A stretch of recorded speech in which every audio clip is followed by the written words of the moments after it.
जब कोई इंसान अपनी कला से प्रेम करता है तो उस प्रेम के कारण वो इंसान उस कला पर इतनी महारत हासिल कर लेता है या फिर उसमें इतना निपुण हो जाता है कि उसके जैसा इस दुनिया में कोई नहीं कर सकता।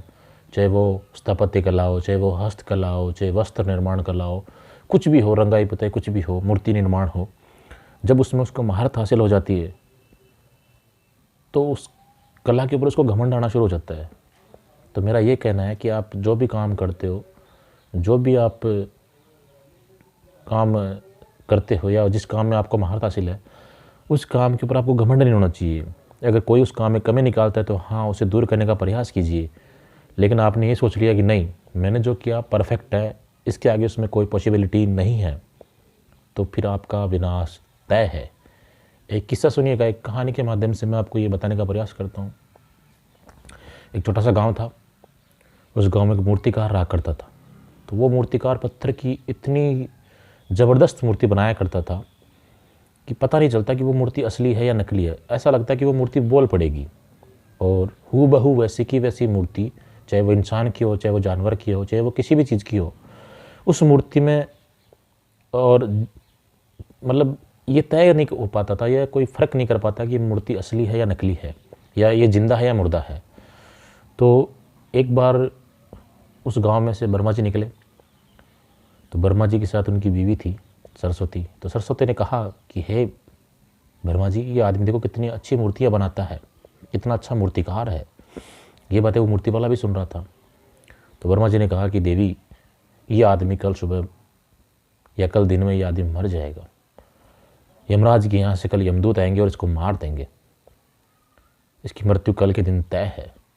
अब जब मूर्तिकार ने ये बात सुनी कि मैं कल मर जाऊंगा, तो मूर्तिकार बड़ा चालाक था। उसने अपने जैसी की जैसी या अपनी शक्ल से मिलती जुलती 50 मूर्तियाँ बना डाली और उन मूर्तियों को एक लाइन में खड़ा कर दिया, और दूसरे दिन उन मूर्तियों के बीच में आके खड़ा हो गया। अब जब यमदूत आए, तो ऐसा कहते हैं कि यमदूत समय के पाबंद होते हैं, समय में बंधे होते हैं। अगर वो तय समय में किसी आत्मा को नहीं ले जाते तो फिर उस आत्मा को वो छोड़ना ही पड़ता है। तो जब यमदूत आए तो मूर्तिकार उनके बीच में खड़ा पड़ा। अब यमदूतों को समझ में नहीं आया कि इन मूर्तियों में से असली आदमी कौन है। वो जो मूर्तिकार था अपनी बनाई हुई मूर्तियों के बीच में खड़ा हो गया। अब यमदूतों के समझ से सब कुछ बाहर था। तो यमदूतों ने कहा कि जो इतनी अच्छी मूर्ति वहाँ बना सकता है, उन्होंने आपस में चर्चा की, भाई जो व्यक्ति इतनी अच्छी मूर्तियाँ बना सकता है उसको अपनी कला पे ज़रूर घमंड होगा, अपनी कला पे उसको पूरा विश्वास होगा। अगर हम उसकी कला में थोड़ी बहुत भी कमी निकाल देते हैं तो इनमें से वो बोल पड़ेगा। और हुआ भी वैसा का वैसा। एक मूर्ति के पास यमदूत खड़े हुए और बोलने लगा कि ये जो मूर्ति है, इस मूर्ति में आंखें सही नहीं है।